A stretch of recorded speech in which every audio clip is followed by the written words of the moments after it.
correct pronunciation, Specs. Oh, Specs, you hear me, Fepa. Now, you can't Specs, you can't Specs. Short forms for spectacles. My brother, my sister, my guest is a very prominent figure. I respect him a lot. Trust me, my brother, my sister, he has already claimed his portion of history in the music of this country and still breaking new ground. My brother, my sister, first time I heard about him was in Kumasi. I was a student of the University of Science and Technology before it was called Kwame Nkrumah. And we heard this youthful voice on radio. Oh, the cheese slangs. The sweet voice on radio, my brother, my sister. We all wanted to listen to that voice. He held Kumasi spellbound. We wondered where that energy was coming from. We wondered how the finesse came into his life. The selection of music, the communication, the phone calls that came in. Oh my God, have mercy. We were blown away. And students at the university would always tune in and listen. And when we finally set eyes on him, oh my God, we were not disappointed. That bubbly young man, my brother, my sister. Okyeame Quophi is my guest. Okyeame Quophi is my guest. Okyeame Quophi of Okyeame fame.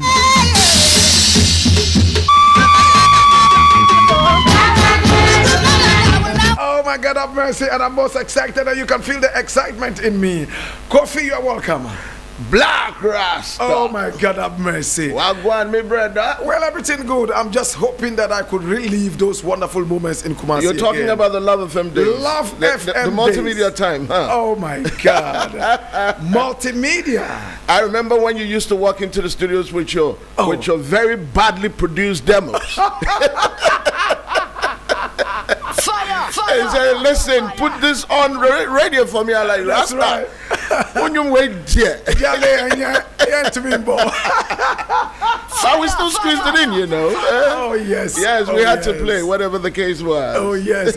I mean, it was an honor to have your music played on no other show but Okyeame Quophi's show.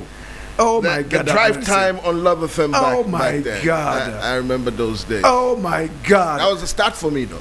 And that was when Quophi Kombilson was doing the morning. Yeah, Quophi was on the morning show. I was on the drive time. Apuzo was on the after drive. My God. And Jim Hagler was around. The mix master. Yes. Apuzo, the mix master. And it goes back then. A lot of people. Oh my God. A lot of people back then on that radio. Akoshua, Jumo Foucault, Cynthia Gilly. I remember the set.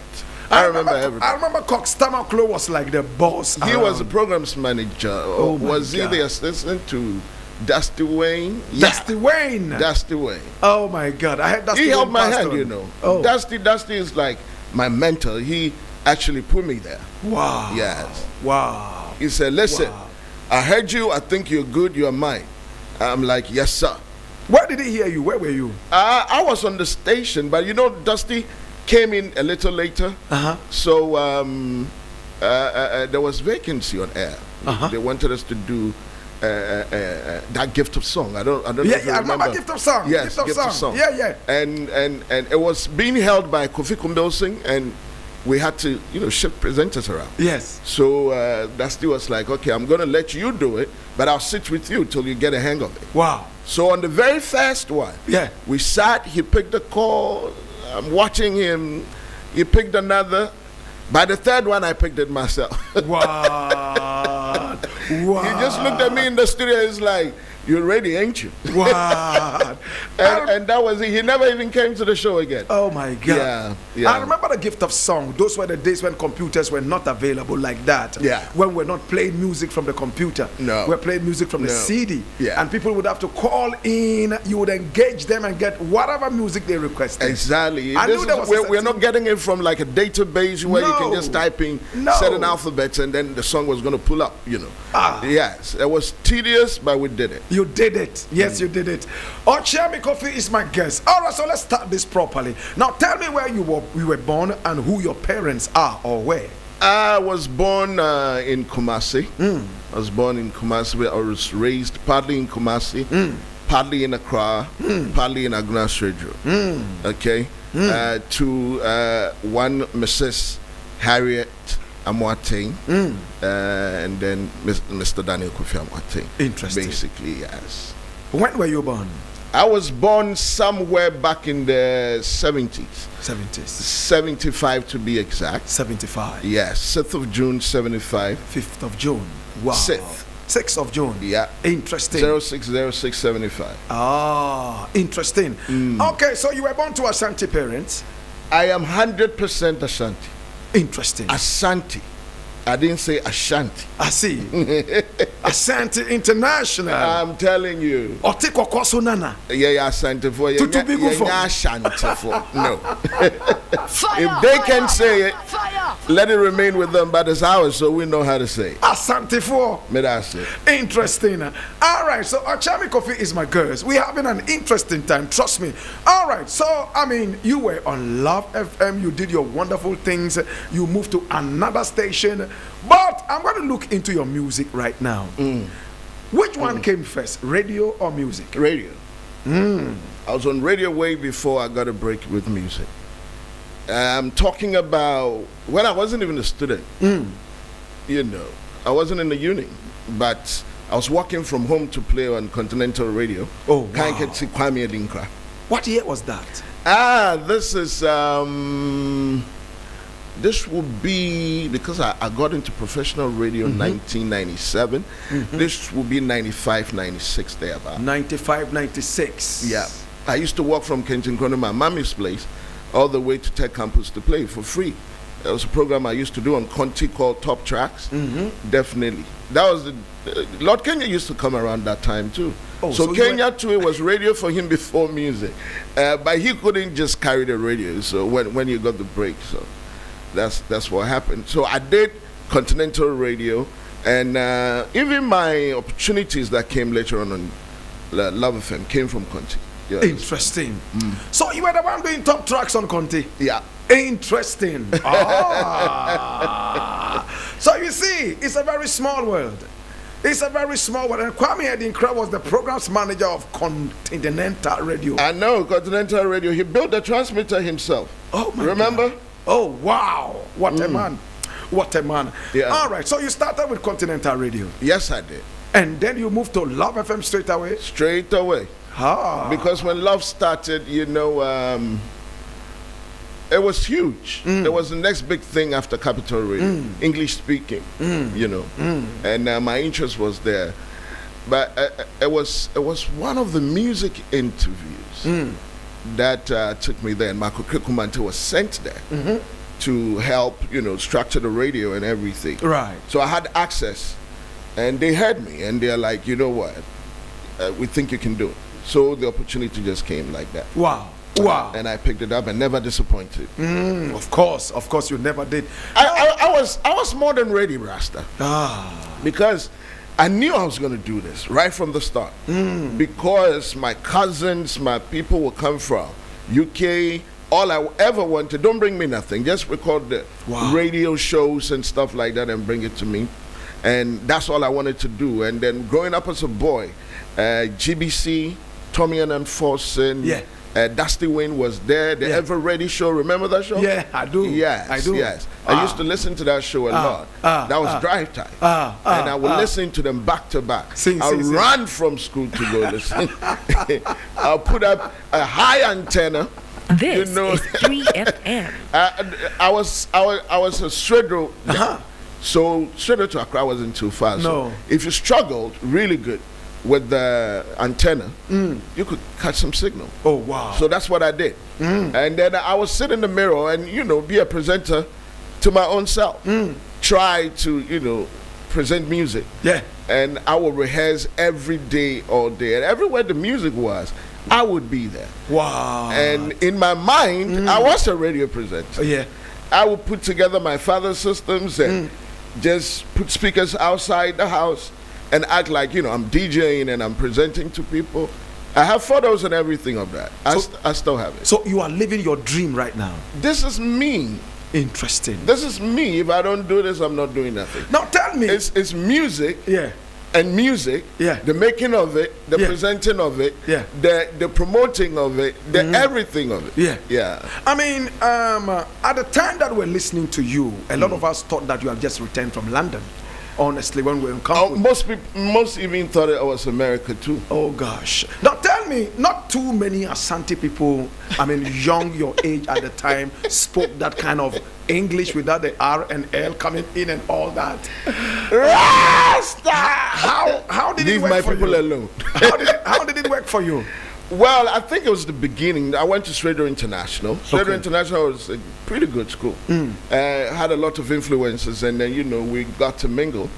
It was an international school. It was a boarding school, even at the primary level. Okay. So I was exposed to a lot of people from different walks of life. And it would be easy to adapt.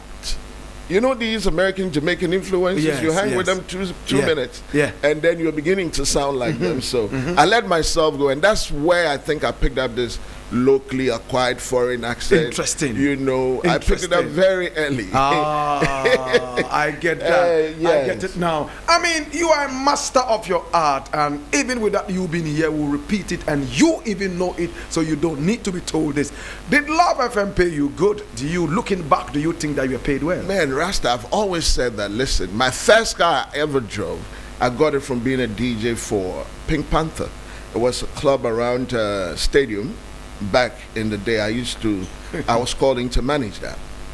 The next car I bought, I was 22 years, it was because of multimedia. Wow. I was working, had no wife, no kids. I was living in my father's house. I was making a lot of money. I had businesses back then, because we used to run stores for signaling and stuff like that. I'll go to Togo, pick up stuff, and so I was pretty much together. Oh, wow. You get my point? Wow. So I bought my car at a very early age. I remember I told my father it was for a friend because he was going to, do me wild small. I see. The money was good. Yeah. I remember I bought it for, was it six today it would be about 600 Ghana. Okay. But then it was 6 million cedis. Oh. And it was a red Ford. Wow. One door. Wow. I remember everything. Sports car, one door. I paid for it with my money at 22. Interesting, at 22. Yeah. Wow. What school did you go to? Let me walk me through that. I went to Schrader International. Partly, I started from Duchess Complex. Then I went to Schrader International School. Then from there, I went to Schrader School of Business. And then I graduated from there. Got to the music and everything. Then traveled and veered straight into recording engineering. Wow. Then I would attempt a degree, but I realized it's not my thing, so I let it go. Interesting. This is 3FM. I mean, hearing you talk, everybody would say that, no, this is somebody who knows his art. And we are not surprised that you are doing what you are doing. But it looks like you are a man of so many talents. You are into sound engineering, you are on radio, you are doing music and all that. Before I go deeper into that, tell me how music started with you. Music started at a very tender age, but I would not even realize that it was part of me. And I think it got a little amplified when I was in secondary school. That's when what's his name? Heavy D. Heavy D. And who else? Big up yourself, Heavy D. Kumo D. I loved the D's. And this guy, LL Cool J. LL Cool J. Oh, okay. And those were smooth, very smooth raps. Yeah. I used to, just learn the words and I'll write it down for people to go talk to the girls. I was good with the writing. I was good with, memorizing stuff. And do you still remember anything from LL Cool J? I do. I need love. I need love. Remember that song? I need love. Sometimes when I'm alone in my room, I take a look at the wall and it's something like that. I forgot the lyrics, yeah. So basically that was it. That's right. That was it. Okay. So that was how you went into music. Yes, and I could rap. I could rap those lines and your peers. it was amazing to them. I had access to the records, right? And then I'll learn the rap, and I'll just go and do tune with it. And I used to also write love letters for my peers, because I had all these vibes coming from the raps, and that is where I realized that I had an iota of it. Then I started writing my own material. Okay, even at that tender age, but I wouldn't go anywhere with it because I didn't even see that I had this special talent. I know what you mean. Until my father, who was a produce buyer with Cocoa Boy, right, eventually got out of service, and then we went back to Kumasi. Interesting. Sometimes I stare at the wall, and in the back of my mind I hear my conscience call, telling me I need a girl who's as sweet as a dove. For the first time in my life, I see I need love. There I was, giggling about the games that I had with many hearts, and I'm not saying no names. Then the thought occurred, teardrops made my eyes blur, cause I said to myself, look what you've done to her. So this one was an early inspiration for Okyeame. Yes, Quophi Okyeame. Most definitely. Tell me about Okyeame Kwame. Very lanky, stubborn, talented, kind-hearted, stupid boy. I see. This is 3FM. When I was coming into the studio, I asked him, I said, hey, listen, I'm going to be interviewing your man today. Do you have any question for him? He said, yes. After talking about him, I will read the question to you. He wrote it. Kwame is diabolic. Yes, he did. Very, very interesting guy. Very amazing. I've never regretted a day knowing Okyeame Kwame. You call him Okyeame Kwame. To me, he is more Kwame Siapel. Kwame Apel. That's what we affectionately call him. And yes, I never regretted a day. Was he your barber or you were his barber? None of us were barbers until later. Wait. I was his barber. Good. This is 3FM. That's when I went to Kumasi first. That's right. And we went to play table tennis. And I believed in my skills so much. Right. That's when you lose, you pay kind of system they used to run around TT boards. Right. And so I went to play, and unfortunately for him, he was better than me. I was. So he won the game, and I had to pay, and I didn't have a dime. I was standing there playing because I knew nobody could beat me to it. And then I had to go pay for the board, and I didn't have a dime to pay. Wow. And he had come to cut his hair. The mother had given him money. And I was like, you know what? I have barbering skills. If you don't mind, you can pay for me, and I'll cut your hair. And he trusted me. Oh, wow. And that's how we became friends. Oh, wow. Wow.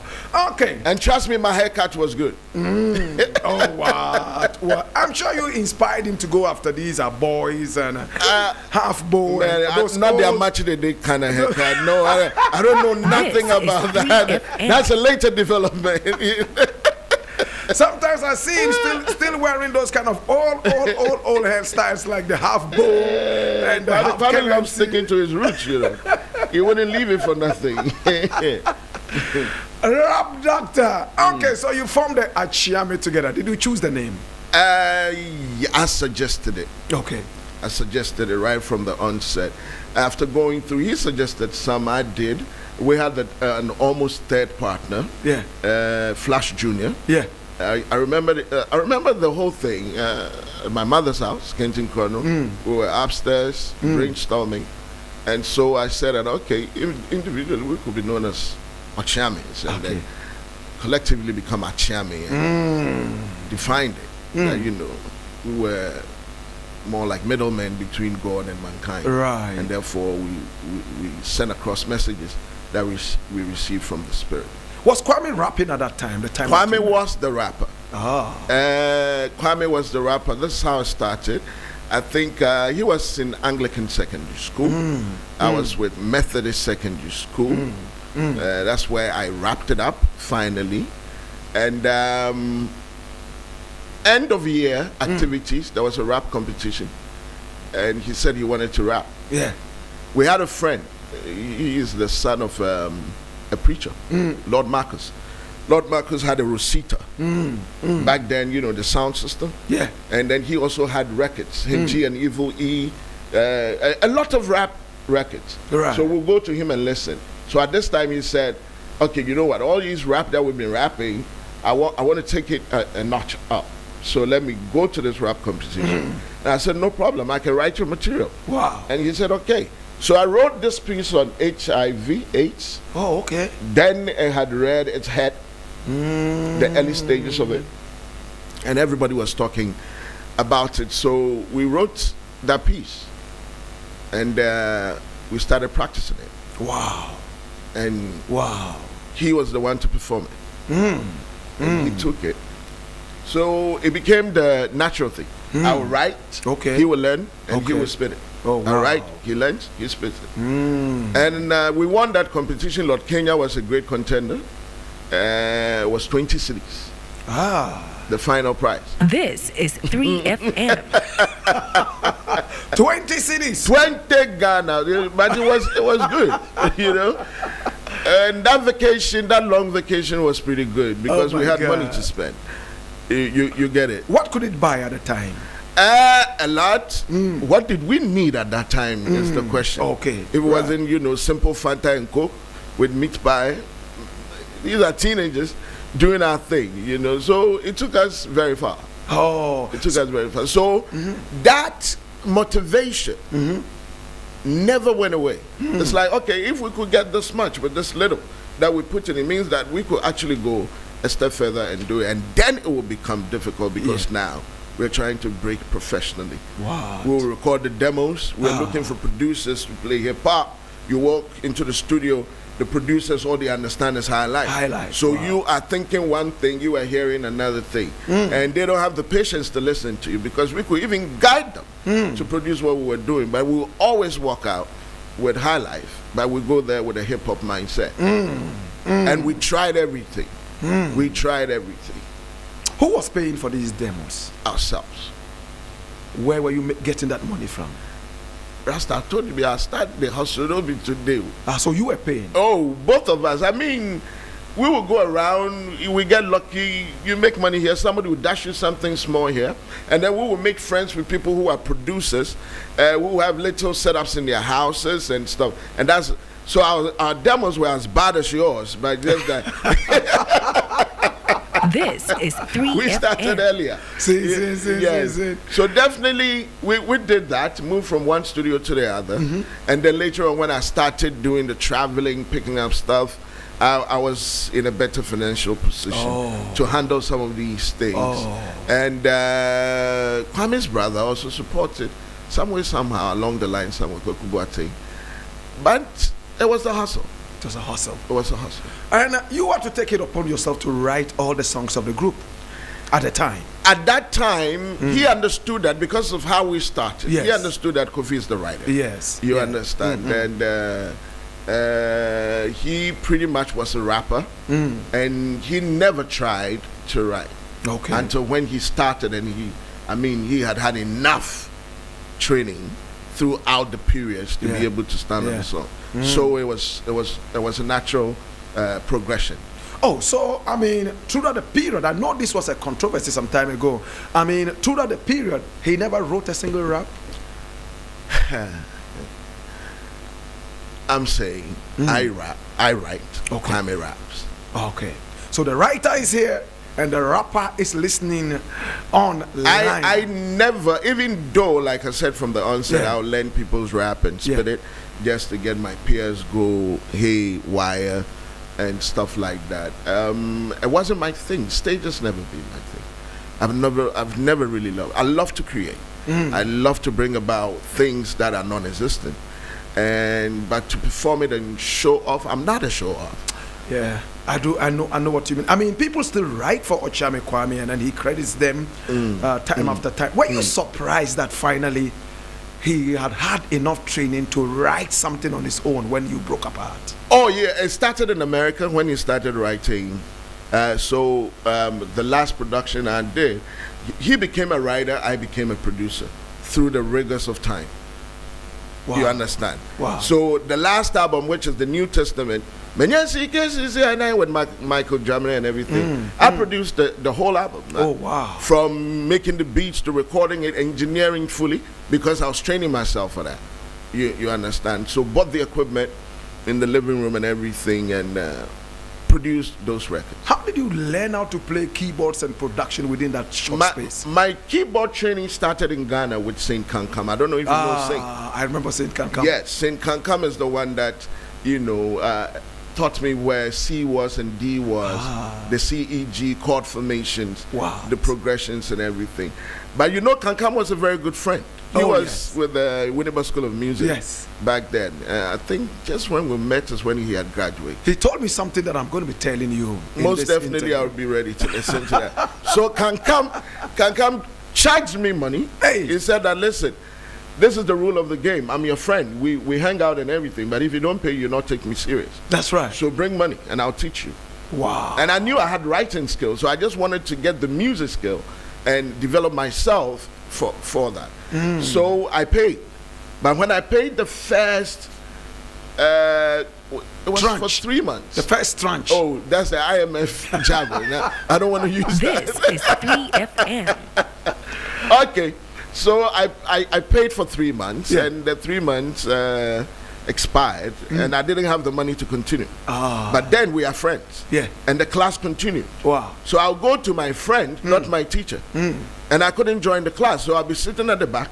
You'll be teaching other people, and intermittently, Kankam is a very jovial person. He would turn around, look at me, and say, who's your fast here, boy? Illegal learning. You understand? Learning, yeah. Then later I'll buy the keyboard and continue myself. And I was self-taught. Wow. Right after the basic training. See. Yes, I started developing, and Are you a good producer? I still can play, like, stage and go and perform. No.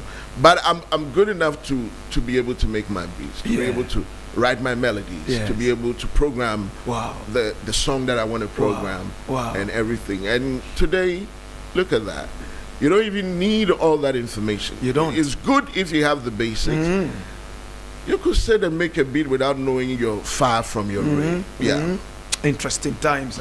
Okyeame, Quophi Okyeame is in the house. This is 3FM. Now, your biggest song for Okyeame, Masanaba.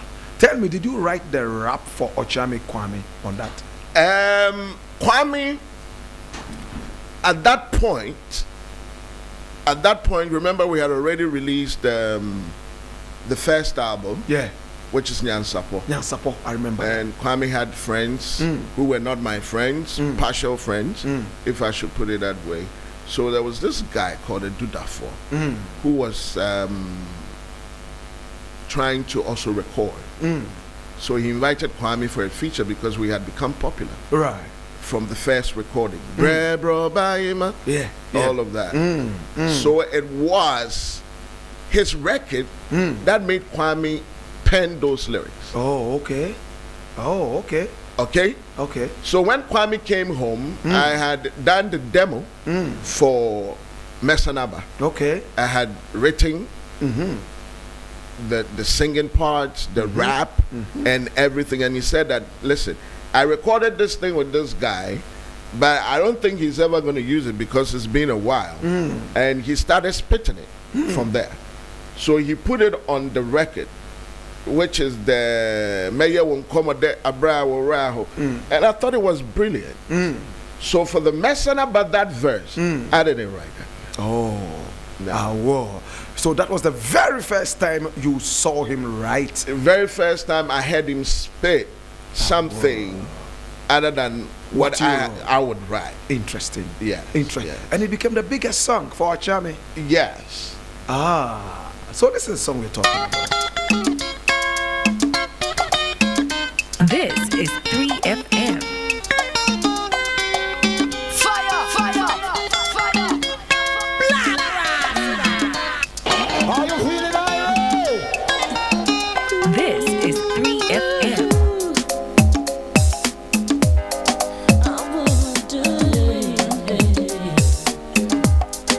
This is 3FM.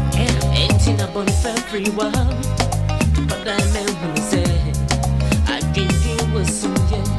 Bunny when you bow, in a bunny for free one, but I remember say I give you a song. Jawona, a chinchima, my bread. Make of yourself.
Bravo, bravo, me fa me hun chite, da me sao, me jo don to mapa, ne be frao, I won brasiam pabwa, ne be shao, tum say yo, my yeah crado, me swell guano, my watiem wow, she your bad penny, kwa me sanseni, me subam bunny, we jami me wo sujeni, me kaida, me shao na, my no toto, Mrs. Okyeame, wasi dia men toto, when me bo ho ka, ko visi me trado, the nala sudala, do be dia go me, so my men to, why you say some yeah, which is soon serious, they want to go, they will send you 60 years, me go to sweat tie, money, if you pad yeah, bad yeah, try to ho, yeah, yeah, yeah, when I me who, what yeah, my shed yeah, tine, no sia, pepe, me ni me kuku, kaka, odo, me sama ba, me che, Messana bo, Blakk, Messana bo, Messana bo, menundi, Messana bo, Blakk, Messana bo, Fire. Messana bo, menundi. Wow, nim say I go end no yanko to go wase. Say masakra wa pendi me ye. Asem no kwena me kan enye da ye podi bia tum chan matuma say. Esini to chaman kwa no do wasem. Emo bi tin yasem na wango di yetem. Bibera wo nye bia nche me na me yentem. Yogi dogi sem ye uda riba won sel. Hey, wow, nim say Yogi Doggy. How did you get Yogi Doggy on this one? Yogi Doggy is a stubborn, very stubborn boy. I'm telling you.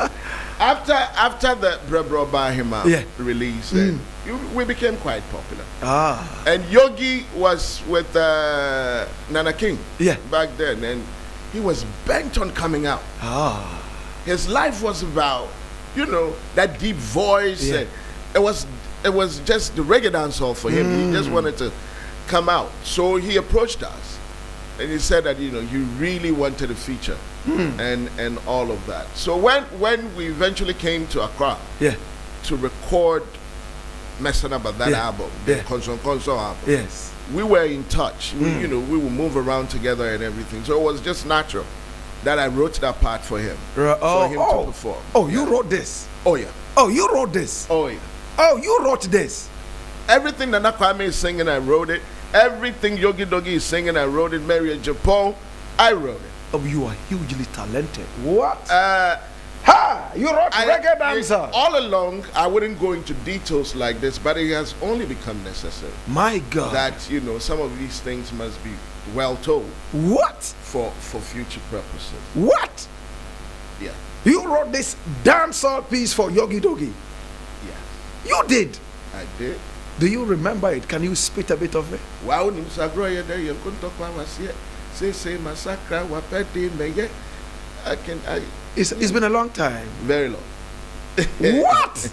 Interesting. Wow. This is 3FM.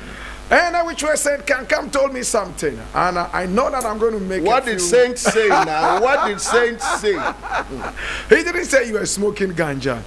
He didn't say that, and he didn't say you had 200 girlfriends. Neither did he say you were drinking alcohol. What he said was that me boys, my boys, this my boys, them be wild boys. As they bring them a song, come Reggie Rockstone self run away, and this was the song he was talking about.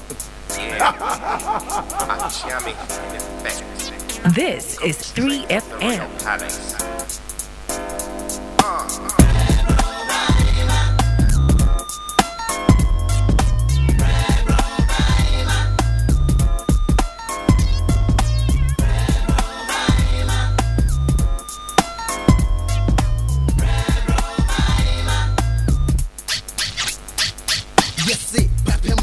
My home cat, mommy cat, obey your home for your mistake. Me, I can't and Yama say crutching, and then to say painting.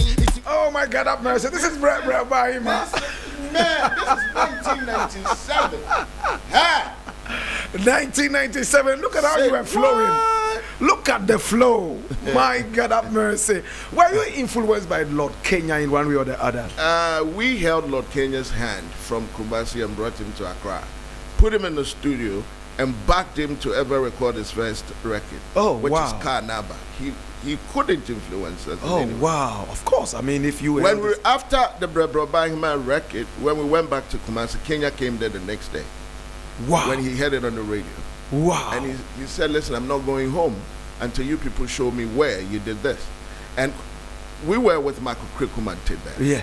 So Mark who wanted to be our executive producer Yeah. at that time, and we were signed to Spider's Web, which is Andrew Pokwamankwa. Peace be his name. He is an amazing person. God bless him forever. He made us. I always say that. Now,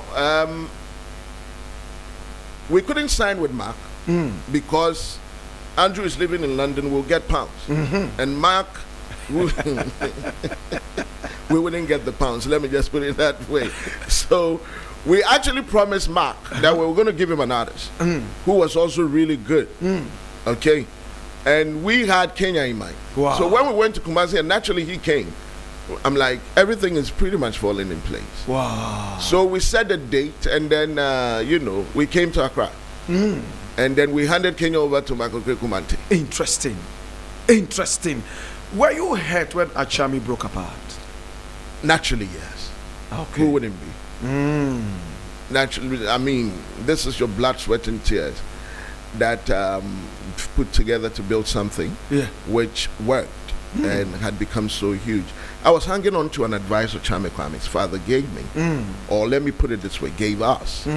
He said that, listen, you people, you have your differences. This is the last words the man spoke to me before his demise. And no matter what happens, you people should actually see things from your perspectives. But when it comes to what you have really fought for, don't ever relent on it, because it is not a mean feat to achieve, and it doesn't come to everybody. And that was my everything. I took that word and I took it seriously. But you know what? What will happen irrespective. And what must happen, must happen. That's right. And God will always cause something to happen to open the face for the next thing to happen to your life. Do you think Okyeame would have become bigger than where it left it? Nah. It had run its course. It was just natural that we had to put it away, because the calling is way bigger than to just restrict ourselves to maintaining what we had created. Look at what Kwame became. Look at what I have become. It's bigger. That foundation was necessary, but it wasn't the end. It was the beginning of greater heights. Wow. I'll tell you a funny story. Tell me. Kwame, how I was telling that I have been your first fan and I'll forever be. Because when I heard him rap the first time, I dedicated everything I had. I was on Kwame's neck 247. I changed it. I gave him an artist name, Wizkid. Wow. Wizkid. Before this Wizkid? Before this Wizkid. Oh, wow. He was popular in Kumasi for Wizkid. The rap competition days. We had a promotional group also known as Wizkid in those days, right? Media Wizkids. Media Wizkids. Yeah. Okay. The organizers of Miss Ghana. Ghana. Yeah. Okay. So Kwame became quite popular because we won lots of competitions. Right. At the what was the name? Apatakesiasi Kumasi City Hotel. Okay, so the Wizkid was very popular. I remember one time I was home, and then a boy that was sent to come call me came and told me that I was needed in Kwame's house. So I went, and it was Kwame's mom, Kwame's auntie, the brother, the big brother, and I'm not saying this to in any way to this my brother, but I'm just telling the reality. This is 3FM. So I went, and it was a caucus meeting. Yeah. You know. My charge was I was derailing him. Oh, okay. That I am trying to make him something that he's not. Wow. And I was warned not to go to the house again. I've never heard this. Not to hang with him again. Wow. Because I was taking him away from his books. He's not a musician. He made it plain to me. And you were asked never to come to the house again? It was the hardest walk. Wow. From that house to mine. It was the hardest walk ever. Wow. But like I said, God has a way of doing everything. Right. God has a way of doing it. So how did you defy this warning, and you still came together? Oh, I'm a stubborn boy. You know that. I'm a very stubborn boy. We devise new means of still operating. You know. We have about 5 more minutes to go, unfortunately. But I mean, did you get your wife through a song that you made and you mentioned your email address in that song? And then she wrote to you, and then you became friends from that point and got married. Okyeame Quophi, why email me Okyeame Quophi hotmail.com. Where me Asabaso? I'm out for yeah. The first ever communication with her was through that song. Wow. But later on, I realized that we had an encounter before even the writing of the email, I should say. There was a store next to Precise Music at Dansuma. They used to sell jewelry. I remember I went to that store. Stacey used to come to Nana King's place, but we were not acquainted in any way. So the stores around, we walked into that store because we had gone to see Precise about our distribution, maybe to collect money or something of that sort. So we entered the jewelry shop, and she was there. She remembers me because of what I do, but I didn't know her, and she wasn't on TV then. And a lot of rings and stuff was on display, and she was looking at one. And according to her, I walked up to her and asked, "Would you want me to buy you one?" Wow. And she smiled. And you know, women, or girl for that matter, at that time, there was a hit on, probably. Wow. So she started, doing what naturally girls would do. And we ended the convo there. So I think that is the motivation for the emailing. When we started talking. But she never mentioned it. And listen, when we came back from America, from the surgeon, one Kwame Bachamfor, who is with, I don't want to mention that, who was managing our affairs locally even when we were away. Kwame Bachamfor, I don't know if you know Kwame. I must know him. He was a radio presenter too. Yes, definitely. So Kwame Ba is the one that organized our welcome and then picked us up from the airport. And guess who came to meet us at the airport? Stacey. And Pakwisi on behalf of Music. Wow. Because then it had started and she was on TV. So she came to the airport. I didn't know she was the one I was even chatting with via email. But she knew. She knew all along. Wow. So the welcome party, everything happened. And Kwame Ba and Stacey are all coming from Sunyani. So they know each other. My manager and her. So where we would end up that night was Stacey's house. Oh, wow. The rest is history. Wow. In the history class. So was that the first time that you... it was in the car, the drive home. That it happened. She asked, "Do you know who I am?" I'm like, "I see you to be a presenter and that's it." I don't know. Do you remember you emailed a girl called Anastasia and this and this? And I'm like, "Yes, I do remember." And I had spoken to Kwame about her. Seeing. And I'm like, "Why? You know her?" She's like, "It's me." She left music. What happened? When she comes, you can ask her that. Okay. But I do know that there was a time that I was here and you came up very angry.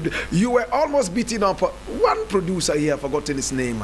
For a little argument like that. You were very, very mad and angry. Yeah, do you remember? I protect what I love, and when I say I love you, I don't mince words.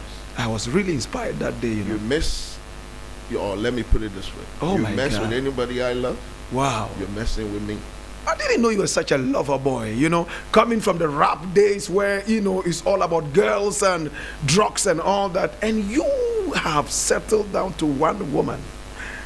Let me correct you on that. Tell me. I probably will be the first person to have become a rap star. Wow. Traveled the length and breadth of this world and never did drugs. That's right. Not even alcohol. Yeah. But Kwame smoked some weed. That is Kwame. Yeah. That is for him to answer. You didn't try? No. Okay. I mean, he granted an interview a couple of days ago and said he tried that. I mean, he has said it time and again. He probably will, but I never. Wow. Did you know that he was smoking? Did you know? No, never.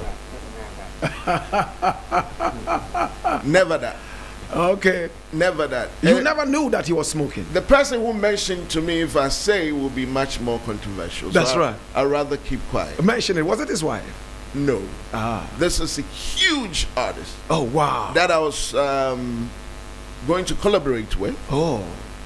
That we got into the studio. Yeah. And because he claims, Kwame and him had done it before. Yeah. Okay? Naturally thought I would do it. And I turned it down, so the collaboration never happened. Oh, my God. Oh, That's my when, God. because after that I called Kwame, I'm like, listen, this is what X person is saying. And he told me that, have you realized I've done that? And Wow. I'm like, no, so I'm shocked. Wow. He said, don't mind them. That was it. He said, don't mind him. That's the only thing I know. I don't know Kwame to be a smoker. I would defend it any day, anywhere. Interesting. But Who if who you was say this he huge has said artist? it himself, then I think I believe. Oh, yeah. I mean, he said it. I mean, he said it on this show a number of times. He's not Yeah. hiding it anymore. But some time ago he did. Now he doesn't. And it's quite refreshing. But who is this big artist? Rasta. Yeah. We can't tell you now.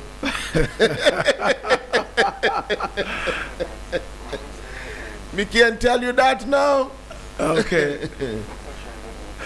Kwame says he's not a Christian. Are you surprised to hear that?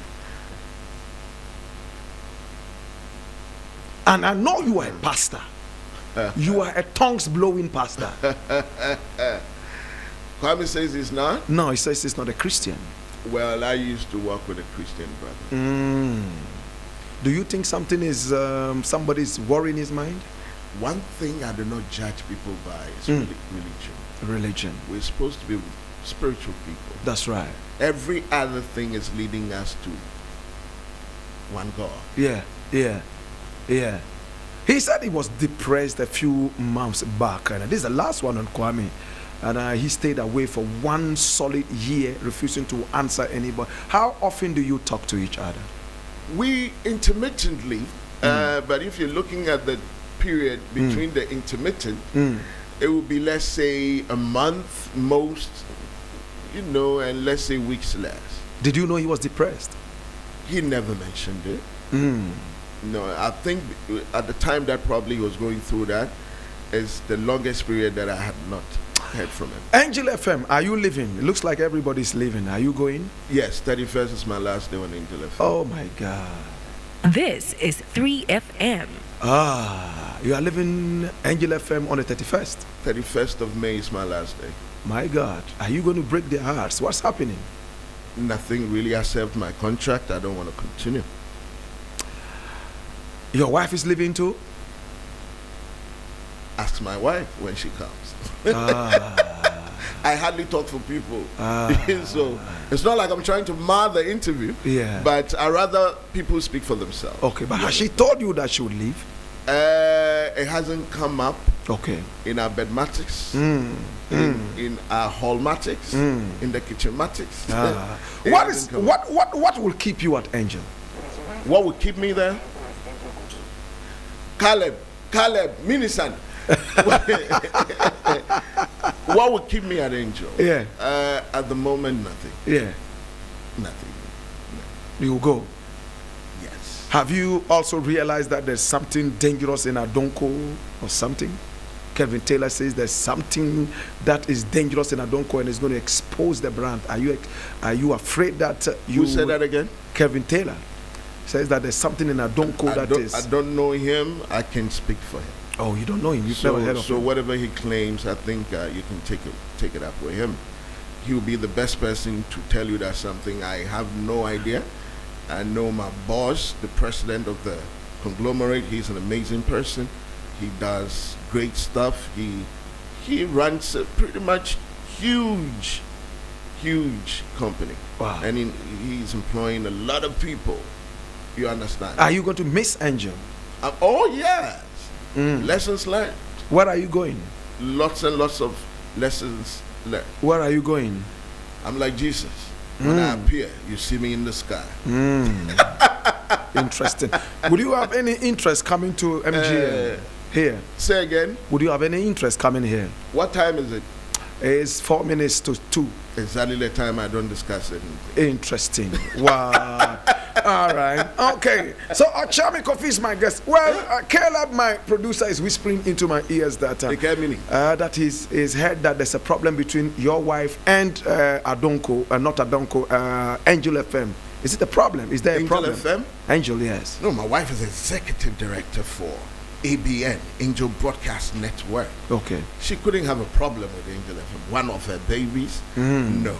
But I'd rather you pick the convo up with Stacy. Stacy, okay. Like I said, I don't like to speak for people. All right. I understand that and I respect that. Okyeame Quophi, up to me. Oh my God. I've cut the rap very short. Rasta, this is a remix version. you are doing right there. It's a remix version you're doing. Oh my God, have mercy. I mean, so many things I wanted to ask you, and you know that unfortunately we have run out of time. And I would like to hand over the microphone to you. Any other thing you would like to add that I've not asked you, please feel free and flow. What I'm going to tell everybody is... Before that, your wife and your mother, which one would you choose? You ask people these questions on your show. In what instance? Okay. So, 2 of them are drowning. There's one person you can save. Who would it be? Your mother or your wife? I'll choose my wife. You choose your wife? My wife is my future. My mother has lived her life. Your mother is your past. Is your mother alive? She's dead. May she if she wasn't, I wouldn't go home today. Okyeame Quophi. Reason is, my wife will bear children. My children will bear my legacy. Okay. They will continue where I left off. All right. My wife gives me breast every day. Oh, wow. My mother just gave me for 6 months. Oh, my God. So it's... but the beginning is very important. I'm not saying this to disrespect my mother. You put me in a situation. Are you getting my point? Most definitely. My wife is the one I'm supposed to live with. It's bigger than your mother. Plan with and move with. My mother has lived her life. And she's ready to go. With her husband. She can drown. And, Okyeame Quophi is in the house. Now, you are blending hip life and blending Afrobeat and blending high life with so many different African music, right? We're going to be playing one of your new tunes before we leave here. It's called I Wanna, and it's coming from Quophi Okyeame. You won't believe that. Now, check the fusion and check the energy. I want to say thank you so much for coming. And I want to say thank you very much for having me. What I wanted to tell everybody is that listen, never forget your past, but concentrate on your future. There's a reason the rear view mirror is smaller and your windscreen is way bigger. What is ahead is what matters. It's not what is behind you. Interesting. Wow, this is deep.